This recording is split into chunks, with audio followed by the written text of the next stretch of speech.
Han dado inicialmente por buenas sobre la cantidad de muertos en combate y represaliados en agosto de 1936 son las aportadas por la veintena de corresponsales extranjeros que visitaron Badajoz nada más entrar los soldados de Yagüe en la ciudad y que nos han dejado varias crónicas sobre estos sucesos.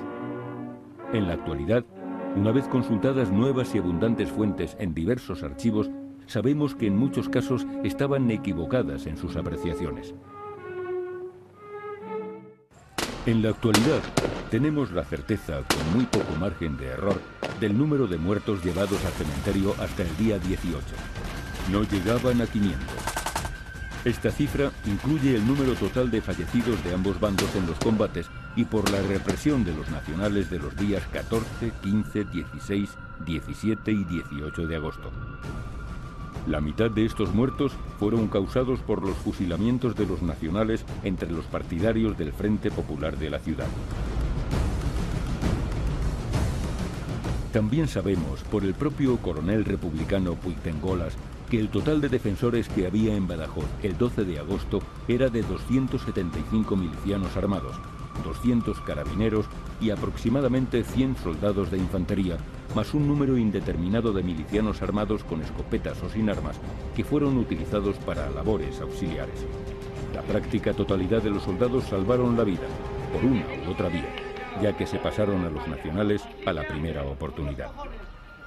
Los carabineros muertos en combate o fusilados fueron unos 70, siendo la cifra más imprecisa la de los milicianos, pero que no debieron ser un número excesivo si tenemos en cuenta los más de 1000 hombres embarcados en el vapor Niasa.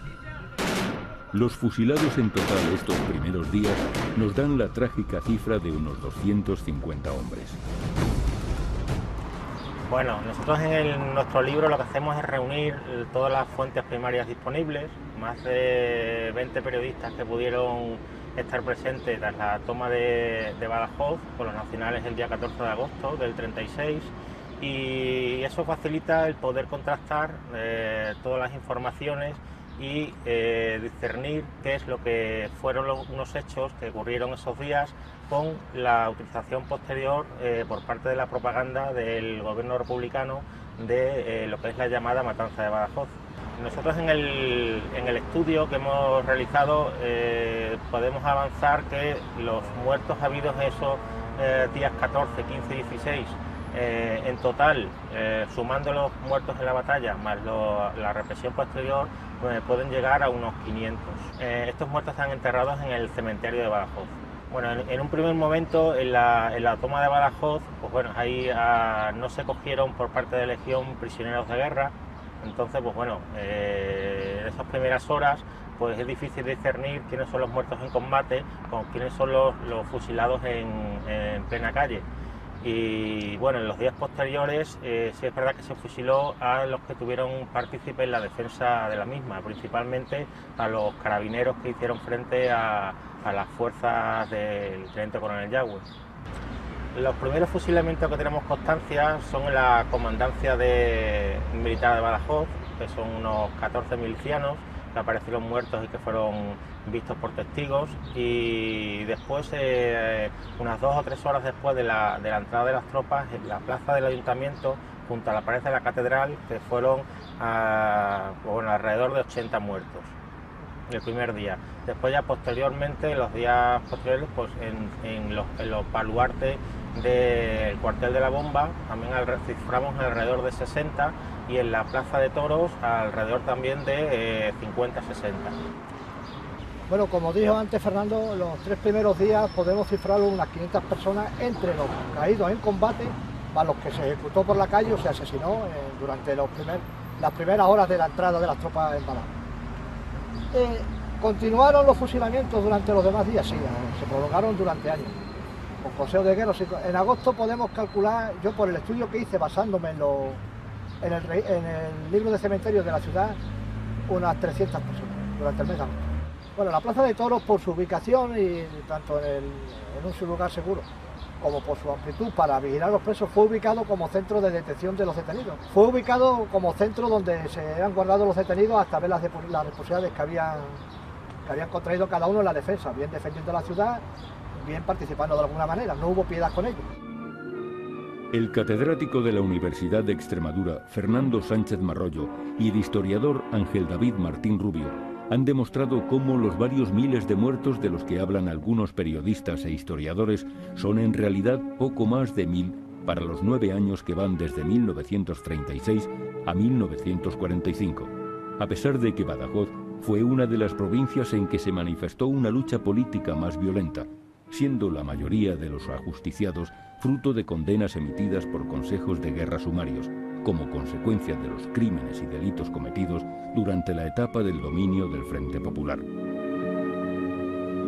Durante años, el mito de la matanza de Badajoz se ha sostenido sobre las fantasías o las mentiras conscientes de algunos corresponsales de guerra, poco profesionales o abiertamente partidarios del Frente Popular, que han llegado a hablar de 9000 fusilados solo en los primeros días tras la toma de la ciudad por los nacionales. Hoy día sabemos que en Badajoz existió una fuerte represión, pero también sabemos que esta fue inteligentemente instrumentalizada por los medios de comunicación al servicio de la Segunda República. La matanza de Badajoz sirvió para demonizar al bando nacional al mismo tiempo que para exculpar los pecados que se cometían en Madrid y en otras ciudades de España por el Frente Popular. La única batalla que verdaderamente ganó la República fue la batalla de la comunicación. Los corresponsales de guerra y el nacimiento del mito de Badajoz. La guerra de España se convirtió desde un principio en una noticia de interés mundial. Fueron muchos los periodistas extranjeros que se acreditaron para seguir la guerra desde ambos bandos, pero sin duda, el que nos ha dejado una información más fiable sobre Badajoz fue el portugués corresponsal del Diario de Lisboa, Mário Neves. Fue el primer periodista extranjero que entró en la ciudad y cuyas crónicas han sido, por su indudable interés, las más estudiadas. Bueno, pues fundamentalmente el primer periodista, la primera noticia que se dio de lo que estaba ocurriendo en Badajoz, la dio un periodista portugués muy joven que se llamaba Mário Neves, que logró cruzar la frontera, junto a un grupo también, junto a un par de periodistas franceses, pero él fue el que tiene el honor histórico, entre comillas, de haber dado la exclusiva de lo que estaba ocurriendo, porque publicó la primera noticia. A mí me parece que tiene más autenticidad Mário Neves, que como todos los periodistas de agencia, lo que tienen que pugnar porque su nota se publique antes que otras muchísimas más. Entonces siempre buscan el perfil más periodístico, ¿no? Casi en el peor sentido del término. Pero Neves, cuya crónica se ajusta bastante a la verdad, no da ninguna cifra escandalosa. Sus palabras coinciden con los ya citados 500 muertos. Sin embargo, la crónica que más repercusión internacional tuvo, y que para algunos historiadores sigue teniendo, es la del corresponsal norteamericano del Chicago Tribune, Jay Allen, un izquierdista convencido muy militante, amigo de Negrín, Araquistáin y Álvarez del Valle, todos ellos destacados miembros del PSOE. Allen es un sensacional escritor y un genial mentiroso. Es el principal inventor del mito de la matanza de la Plaza de Toros de Badajoz. Entonces, Jay Allen tiene varios textos periodísticos donde establece un poco el criterio del corresponsal de la época. Entonces, él lo que dice es que un corresponsal no tiene que ser objetivo en el sentido de equilibrado, sino que tiene que dejar clara cuál es su punto de vista.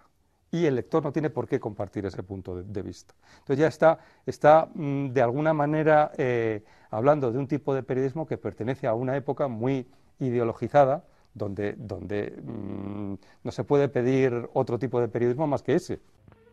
Hoy sabemos que mucha de la información que daban los corresponsales no estaba contrastada, era sensacionalista, pues era lo que demandaban los editores y querían escribir los propios corresponsales. O sencillamente eran inventadas, cuando no conscientemente manipuladas, como en el caso de los artículos de Jay Allen. Eso es pura propaganda, eso es algo que se utilizó en Madrid. Para asustar a la población y movilizarla ante la llegada inminente del ejército africano, de los moros, con todo lo que suponía, y todo eso es porque ya estaba en el imaginario colectivo y sobre todo en el imaginario también internacional lo que había ocurrido en Badajoz Y ese es el mérito de la crónica de Jay Allen, que él fue el que propuso ese tipo de discurso. Aquello de las famosas visitas a la Plaza de Toros, donde se torturaba gente, eso es mera propaganda de guerra, ¿no? Desde ese punto de vista, la crónica de Jay Allen tiene, como te digo, más interés por el modelo que va a implantar que por los datos en sí mismos, porque los datos en sí mismos son de una persona que llega bastantes días después y que es un testigo muy relativo porque está hablando por personas interpuestas, tiene mucha menos credibilidad, evidentemente, que Neves. Las crónicas de Jay Allen sobre Badajoz han sido durante mucho tiempo consideradas como unas de las mejores escritas durante la Guerra Civil Española. Auténticos clásicos del reporterismo de guerra y, por tanto, tomadas erróneamente como documentos irrefutables. Tenemos pruebas de que Jay Allen no estuvo en Badajoz en agosto de 1936. Sus famosos artículos son una invención, pura propaganda al servicio del Frente Popular. Fueron escritos con el fin de poner a la opinión pública mundial a favor de la República Española, haciendo olvidar sus desmanes mediante la exageración de los cometidos por sus enemigos. Los miles de asesinatos de Badajoz son pura propaganda de guerra a favor del Frente Popular. Jay Allen nunca estuvo en Badajoz, es un artículo que lo realiza en Tetuán, lo escribe en Tetuán, lo describimos perfectamente en el libro de dónde saca las fuentes y dónde se equivoca él a intentar ser un protagonista de unos hechos que no vio, y cómo en un principio pasó desapercibido este artículo dentro de lo que es en España, y cómo después cuando Jay Allen llega a Madrid en octubre hace ya un intento de difundir su artículo y cómo se traduce ya en los diarios nacionales, y cómo partiendo de esa base pues se van difundiendo las diferentes versiones que hay sobre la matanza de Badajoz.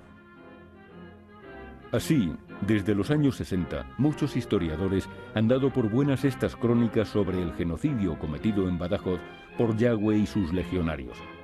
Se ha llegado a dar por cierto incluso la propaganda de guerra realizada por el propio gobierno de Largo Caballero en octubre de 1936, cuando los nacionales ya llegaban a Madrid para galvanizar la voluntad de resistencia de los madrileños, hablando de una falsa corrida con prisioneros en lugar de toros, a la que habían asistido venerables eclesiásticos, virtuosos frailes, monjas de blancas togas y mirada humilde. Muchos de los presos, muchísimos, fueron puestos en libertad, como la atestiguan los diversos periodistas que entraron en la ciudad, que con permiso del propio teniente coronel Yagüe visitaron toda la zona y estuvieron en la Plaza de Toros. Ninguno acredita nada de matanzas, ninguno vio nada, y tenían libertad, no hubo censura, porque vinieron periodistas portugueses y de otros países, americanos, ingleses y franceses. Ninguno vio nada de matanzas. Los responsables de los fusilamientos. Una de las cuestiones más debatidas es quiénes fueron los autores de la represión. Está claro que Yagüe, como máxima autoridad de la ciudad durante los primeros días tras su liberación, es el responsable de declarar el estado de guerra y por tanto recae en él el protagonismo y la responsabilidad histórica de los primeros muertos. Pero la realidad es que tras los primeros fusilamientos por parte de los miembros del Ejército de África, a partir del día 16, la represión queda en manos de falangistas y sobre todo de la Guardia Civil y de los guardias de asalto recién liberados. Sabemos por los testimonios de Fernando Galán Luengo, hijo de un cabo primero de la Guardia Civil, que fueron los guardias civiles los que llevaron el peso de las ejecuciones en la represión nacional en Badajoz. Sobre la responsabilidad de los falangistas tenemos el testimonio de varios camisas viejas que se entrevistaron con el propio Yagüe hablando sobre el tema.